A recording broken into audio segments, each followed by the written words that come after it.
Hey everybody, it's me Jill and welcome to Jill Informed. This is the recap of Vanderpump Rules Season 7, Episode 9, Tom and Tomer. And the show opens with a little clock counting down in the Chiron there, and it's 24 hours till the Daily Mail TV party at Tom Tom. And good God, people, Nick Elaine is still frantically hanging chandeliers. How many hanging lights are there in this place?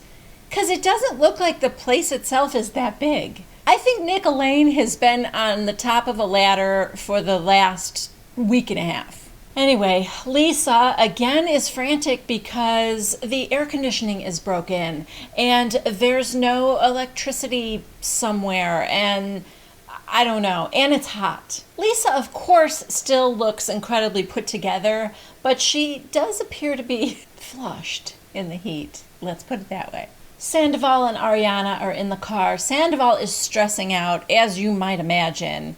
He's running around. He's got a checklist of things he needs to do. He still has to pick up the uniforms and, all kinds of stuff from all kinds of places. And Ariana said to the confession cam, I've learned that when Tom gets like this, he's just like a child. I need to just kind of let it run its course and let him tire himself out. So she's just like, okay, we'll get it figured out. Next, we're at James and Raquel's apartment, and James is working on a letter for Randall. This is not an email. He's literally pen to paper practicing what he's going to write out to Randall. It's cute, but it's also weird to me. It's almost like to James, who I know is just like 26 years old. It's almost like he thinks Randall is a grandfather, so old that maybe he wouldn't understand today's technology. So he figures he needs to write out a letter, put a stamp on it, and send it in the mail. As if that's the only way Randall knows how to communicate. So he's working on it and writing things and crinkling up the paper and throwing it and that whole thing. Until finally Raquel said, you stood up for me when people were saying things about me, and I really appreciate it. But I'm not friends with Lala. So what are you going to do when you and Lala become friends again? You're going to go out on friend dates without me? And what am I going to do? Just stay home? And James is like, what? Do you not want me to do this? Do you not want me to make up with her? She's not very nice to me. And he's like, all right then, I won't do it. And he picks up the piece of paper and just rips it in two. All right, the doorbell rings and it's Tom Schwartz. He's come over to talk about the party that night because James is DJing for it. First he said something like, yeah, of course I'm not going to tell you what songs to do. And James tells him, you actually could tell me what to do because you're my boss now. And Schwartz is like, oh, yeah, man, I'm your boss. I like the sound of that. Oh, God. Schwartz kind of brings up the girls' night in Tuesdays, and James, he's like, girls in lingerie, of course it's gonna attract a big crowd, and they're up on the bar top dancing and pouring drinks. So he's pretty bothered by it. And then Raquel said, Billy called me and invited me to go to girls' night in. She really wants me to be there. And James goes, are you going? Raquel, well, I was thinking about it. And James just loses it because she just talked him out of making up with Lala, yet now she's going to go out celebrating on Girls' Night In with those girls who took away See You Next Tuesday from him. Raquel, that's ridiculous. They're not your friends. Raquel's like, well, I'm not supporting them. I'm going for Billy. Yeah, Billy doesn't need you there, sweetie. So James is flying off the handle. He leaves the room. He comes back in the room and he's angry because they took his Tuesdays away. He's actually crying now. He's at least very, very close to crying. And he said, they're drinking alcohol in the job. I'm not drinking alcohol. Schwartz is like, yeah, that's a little different because you have a problem with alcohol. And he said, I'm mad at Katie, I'm mad at everybody, I hate them, sorry, Schwartzy. And then I'm going to tell you what Schwartz said because my husband wants me to put this line in the video. I think he thinks that like it was Schwartz's Buddha moment or something. Schwartz says to James, James, I think you're a phenomenal DJ, man. You're just not a phenomenal drinker. That was for you, honey. I mean, in a way, the fact that it came out of Schwartz's mouth was pretty insightful. I'll give you that. But moving on, we are now at a coffee shop with Scheana and Lala. Predatory Scheana is at it again because the poor little boy just trying to get her coffee order. And she's like already imagining him with his shirt off on a beach. She's gotta lay off, man. You know, if it's not cool for guys to do it, it's not cool for you either, Scheana. Lala's looking at her like, oh man, like you need to get laid. Scheana goes, so you haven't heard that Adam and I slept together? And she's like, you guys are like a thing now? No, just friends. And we sleep together. Yeah, so according to Scheana in her confession cam, you know, it's just like a hang and bang situation. Nobody gets hurt. It is what it is, yeah. Except for Adam. I just feel like I would like to get Adam away from Scheana and just say, okay, honey, this is a safe space. Are you okay with what Sheena's doing to you? You can tell me. Anyway, Lala tells Scheana that she is planning a girls' trip to, I don't know where, like, I think like a vineyard somewhere for a wine tasting. She's doing it because she wants to thank all the girls for being so incredibly supportive to her after her dad passed away. I guess they all came to Utah to, you know, support her and be there for her. So this is like her way of saying thank you. And Scheana said, oh yeah, that'll be fun because, you know, we're all getting along right now. And Lala said, yeah, except I always feel like there's like a wedge between you and the other girls. And Scheana said, well, oh, yeah, always, you know, they're not going to include me. And Scheana goes, you know, I've really been trying with them. I really have. But, and then she gets like teary-eyed and Lala's like, oh, Shishu. You know what it is? It's just like maybe you're trying too hard. I think that when you confide in them, it's off-putting. Her confiding in the others is off-putting to them. Oh my God.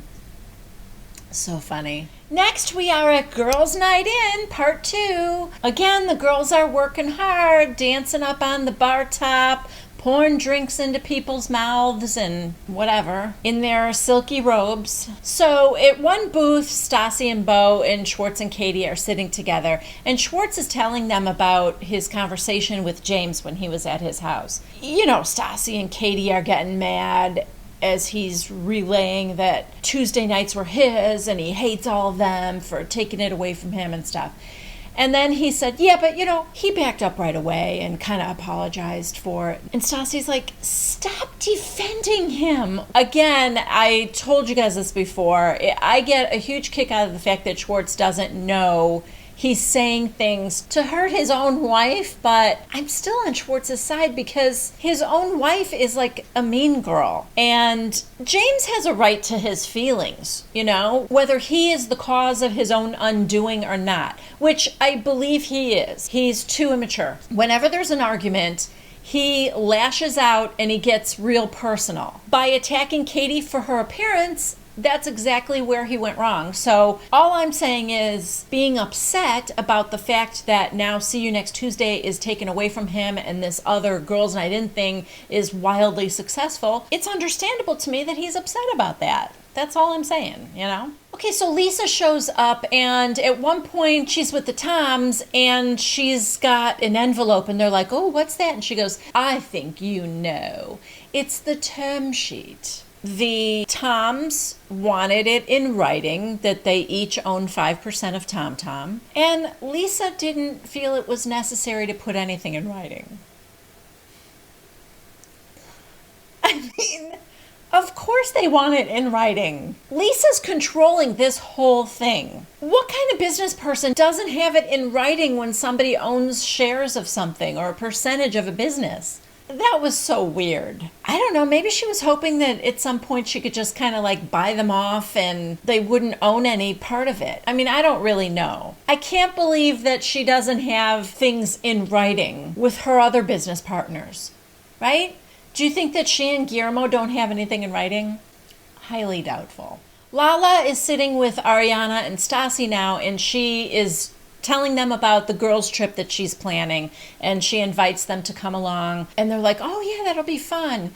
And she said, yeah, I know it's only a 2-hour drive, but I don't really like to be in the car that long, so I think we'll just fuel up the J. You know, I love you, girl, and I also kind of love and think that it's funny to me that she is so obnoxious about the private jet thing, but you are in your 20s. You should be more concerned about the environment. I think it's easy to get caught up in the fact that she can take a private jet to some place that is just a 2-hour drive away, but be socially conscious enough to not take the private jet to some place that is just a 2-hour drive away, you know?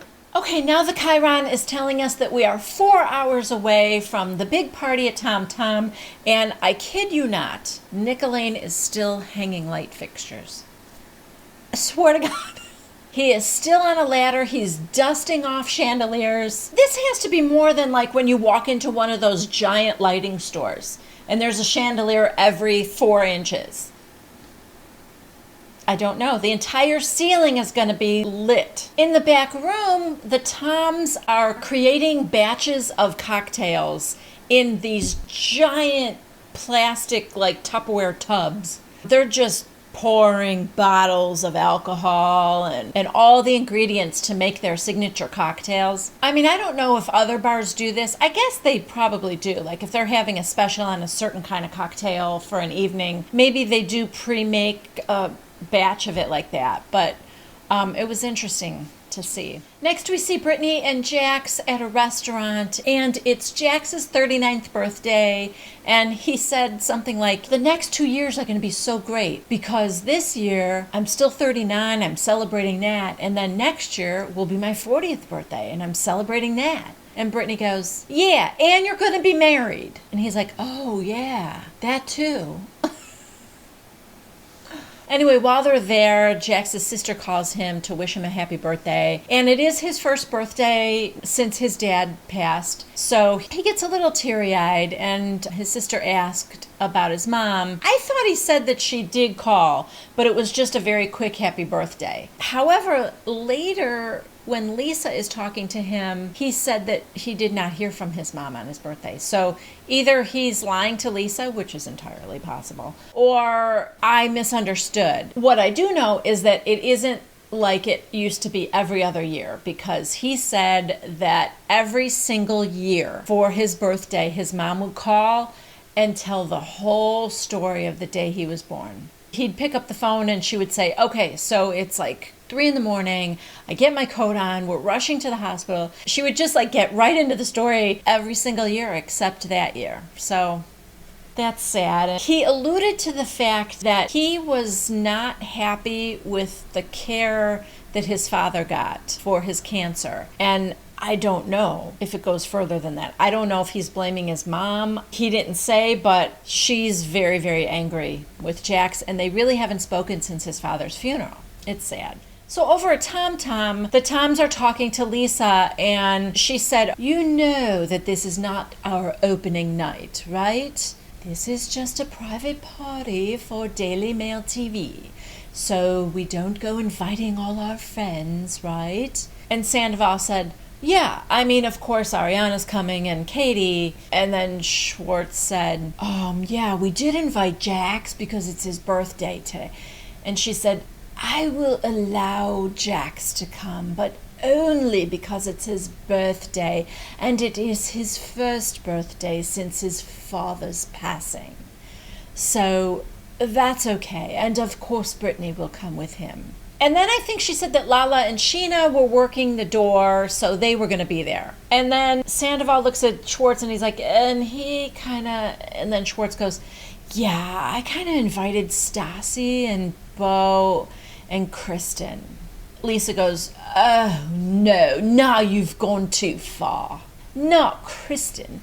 What does she have to do with anything? And so they agree to uninvite Kristen, which I think is stupid. First of all, it's just Lisa, you know she's part of the show. You're letting Stassi and Bo come. You just don't like Kristen, and so Kristen's going to be the only one not there. Anyway, Sandoval said, yeah, I'm going to let Schwartz deal with that. So now we get the montage of everybody getting ready for the party, and Stassi and Bo are in their apartment. Stassi's doing her makeup, and Bo is steaming the jumpsuit she's going to wear. And then over at Kristen and Carter's, Kristen's at the vanity getting her makeup on, and she's talking to Carter. I guess Carter wasn't going to go. I don't know why. And as she's putting her makeup on, she gets a text from Schwartz.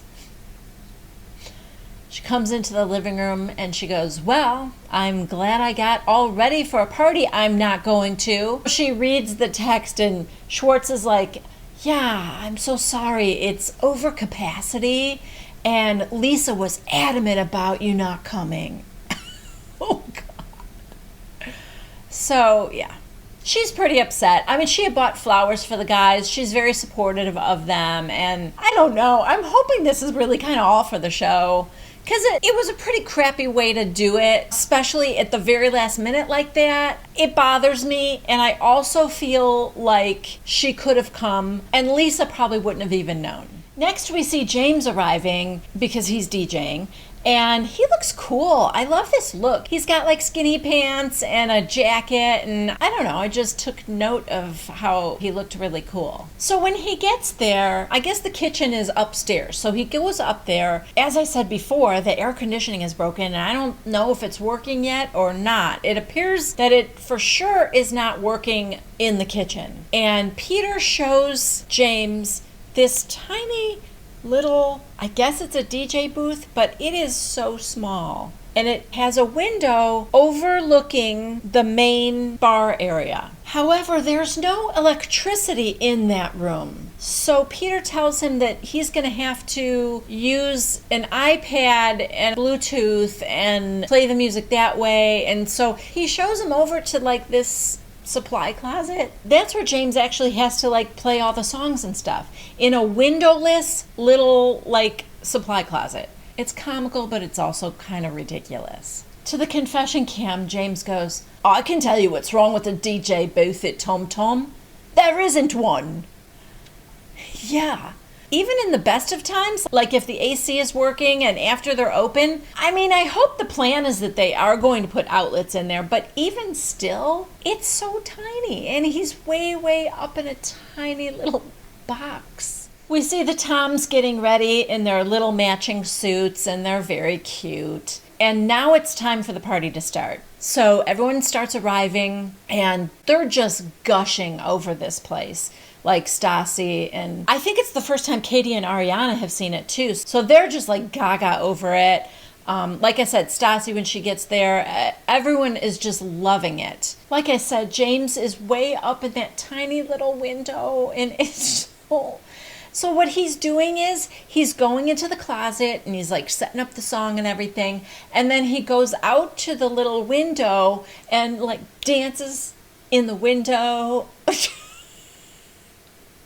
for a minute, and then he goes back to his little closet.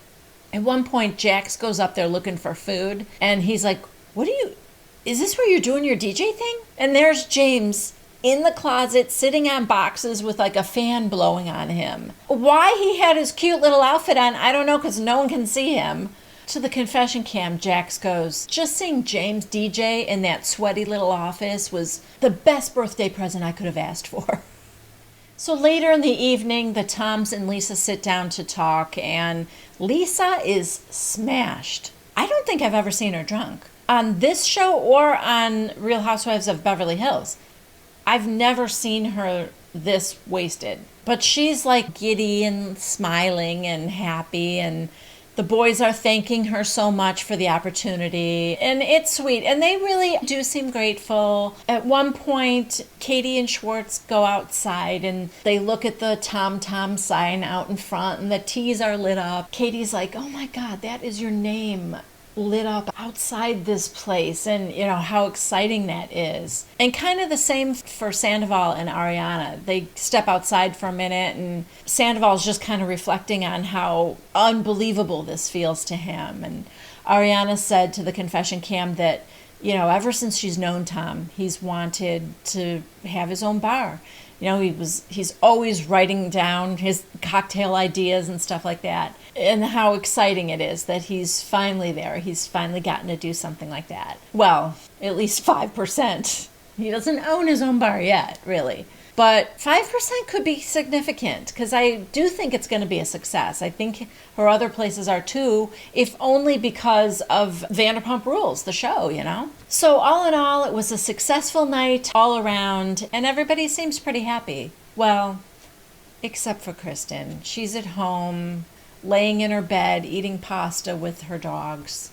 But that is where this episode ends. Okay, couple announcements. Next week, I am going to be on vacation. The timing is not great because it is also the first week for Real Housewives of Beverly Hills. So Monday night is Vanderpump, and Tuesday night is Beverly Hills, and Wednesday night we are still going strong with New Jersey. As of right now, my plan is to put out a very short recap of all three of those shows. I'm not going to be pulling screenshots or anything like that. They're just going to be real short and sweet recaps, hitting all the major points, hopefully. So I am still doing my videos next week, but just a fair warning that they are going to be short ones, okay? Next, I want to give a quick shout out to my new subscribers, Kelly Ann Gibbs, Carolyn Bailey, Bretta O'Brennan, The Bellaboo 2010, Lizanne Michelopoulos, and Megan Guillory. Thank you guys so much for subscribing. To anybody else who subscribed, if I did not get your name, thank you also very, very much. I get notified when there's a new subscriber, but I have missed people in the past. So if you are missing your shout out, please leave a comment with your name down below. I don't want to miss anybody. I thank you all so, so much. So as far as viewer mail this week, I cannot pick just one. So many of you guys have accepted the challenge put to us from Ariana AJ Beaverhausen, and they were so good. They were so good. In fact, the effort that you guys put into the drinks, oh my God. I mean, I feel like we need to have some sort of a Jill-informed meetup where you guys bring a giant tub of your cocktails. Oh my God, because they sounded delish. And everything. I was dying. You all far, far exceeded what I did. Let me just say that. It was really funny and good. And you guys are like smart and creative and funny. And I loved them all. They were great. All right, thank you so much. Please consider subscribing if you haven't yet done so. Please give this video a thumbs up if you liked it. Don't forget to leave a comment down below. I read them all. I love to hear from you guys. All right, I will see you next Monday at 1 p.m. Central Time. Don't forget, it's going to be a short little recap because I'm on vacay, but I will still be here 1 p.m. Central Time next Monday for the next recap of Vanderpump Rules. Bye-bye.